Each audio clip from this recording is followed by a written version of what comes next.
So what can I tell you? This mini fairing is specific to the 250L. It's not the universal one. It's just been released by Adventure Spec, and they have taken the decision to completely bury it on their website, so you have to kind of hunt for it, but it is there. And I'm going to give you a little bit of a walk round now. So obviously this is now installed on the bike. Well done if you spotted that. It's not a kit of parts. And this is my setup at the moment. So I'm going to walk you around first of all how it all goes together. So this mounts to the fork clamps up here.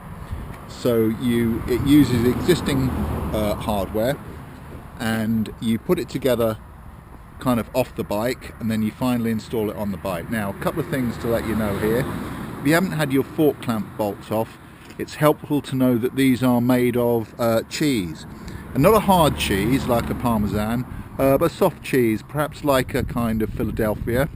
And you have to be very careful not to round these off. There are lots of tips about using a nice crisp spanner on there, and give them a little bit nipping them tightly before you're starting to loosen, all that kind of stuff. Anyway, I managed to round one of mine off, so you can see that's got a nice big old cap head Allen bolt in there. I might replace the others at some point. So anyway, slight diversion there. So you can see the shape of this. It's a metal frame with a kind of plastic piece on here. I don't know what you call that. Would you call it mylar, maybe? I know it's a kind of quite a nice plastic. Doesn't weigh too much. I think the whole thing's about 800 grams. So you put it together as a kind of little mini kit of parts. It only takes about 10 or 20 minutes. And it has this standard size plate which mounts on for mounting GPS. Now, I think most people would probably put something like a Garmin Montana on there, something that would mount landscape format. I use a 64S Garmin and a phone holder, so I've got a cheap AliExpress phone holder here and a Garmin RAM mount there. So I've used these two. I basically adapted what I did have on my bars down here and moved them up there. Now that does have a little dimension which I'll come on to with a little ride video in a second, but everything's nice and snug there. So the main thing that it does, obviously, it frees up all this real estate. I've got the standard bars on the bike here. It was really cluttered and I couldn't see any of the speedo. This now puts everything up into your eye line, so from a kind of safety and navigation point of view, it's much better. Now, one thing to tell you is, although it does give you a much better view of the speedo, it doesn't give you a complete view of the speedo. So if you can see under here, the bottom of this bar here does obscure the idiot lights at the top of the speedo. So your neutral button, your neutral light, your indicator light, I can't remember what's up there, to be honest. I think it's the ABS light. They're actually, when you're sat on the bike, they're out of your line of view. Not a disaster. You can kind of scoosh down if you want to check whether you've left your blinkers on. And what else can I tell you? It's got a couple of pre-drilled holes here. This one is obviously for a 12 volt socket. I've actually got, rather unhealthily, a square USB socket mounted on the brace there, so I've ordered another one, only about £7 off eBay, so I'm going to put something up there. And then of course you can run your cables, your charge cables and so on to your devices up here without too much dangling cable and whatnot. So there you go. That's what it kind of looks like from the rider side. It obviously, I'd like to say it gives you some wind protection, but I'm not going to say that. It doesn't really. I mean, I rode the bike today about 80 miles on and off road, so gave it a really decent workout. I was, there were some A-road sections. I was doing kind of 60 miles an hour. I couldn't notice any difference, to be honest. I mean, I'm 6'1", so I kind of sit above the bike, above the height of that anyway. There might be some kind of placebo effect, don't know. It looks good. It certainly gives the bike a bit more of that kind of rally raid tower look. I think it looks good, but most of all I think it is definitely kind of safe and functional.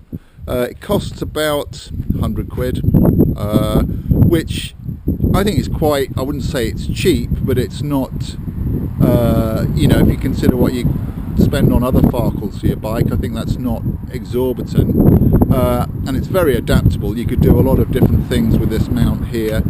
I'm going to now go and give it a spin and just try and capture some video of what it looks like when you're riding. So back in a minute.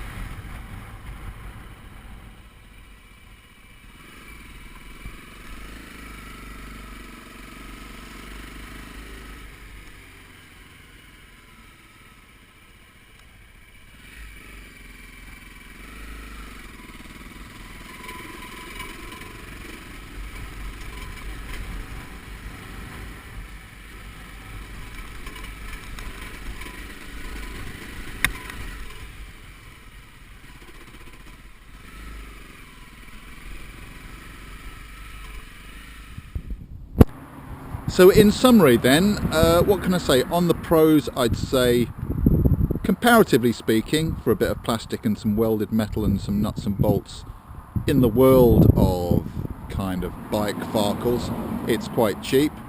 It definitely serves a really good function at £100. It really does, you know, it's definitely functional. It moves all your stuff up and out of the eye line.